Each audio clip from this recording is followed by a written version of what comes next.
மக்களுக்கு சாலைகளில் வந்தால் மட்டும்தான் கை கால் எடுக்கப்படுத்துறது, பதற்றமாயிருது, மஞ்சள் எது சிவப்பு எது எதுவும் பார்க்கறது இல்லை. வேறு என்ன வேகத்தில் போயிட்டு இருக்காங்க. அங்கேருந்து யாராவது திரும்பினாங்கன்னா அவங்களோட கதி என்ன ஆகும்? அம்மா அம்மா ஃபோன் வந்து ஓரமாக நின்று பேசுங்க, இந்த கிளிப்பை மாட்டுங்க, சரியா? அந்த கிளிப்பை மாட்டிட்டு பயணம் பண்ணுங்க.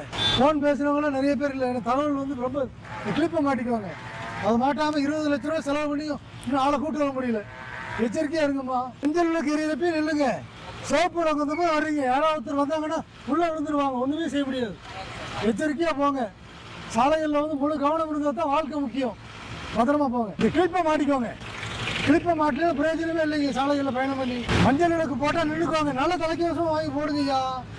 என்னதையே இது தலைக்கவசம் பேருக்கு செய்யாதீங்க. எவ்வளவு செலவு பண்றோம்? இது 1000 ரூபாய் ஆகும் அதிகபட்சம். நல்லதா வாங்கி போடுங்க. எப்படி வச்சிருக்கீங்க பாருங்க. ஏதோ குளிர் மேட்டில் இருந்து தனியா போயிடும். அப்புறம் தலையை யார் காப்பாற்றுவாங்க? எந்த வேலையுமே அடுத்தவங்களுக்காக செய்யாதீங்க, மனசார நம்மளுக்காக செய்யணும். அப்பதான் நம்ம வாழ்க்கை நல்லா இருக்கும். சரிங்களா? பத்திரமா போங்க. நல்ல தலைக்கவசமா போட்டு முதல்ல அதுக்கு செலவு பண்ணுங்க.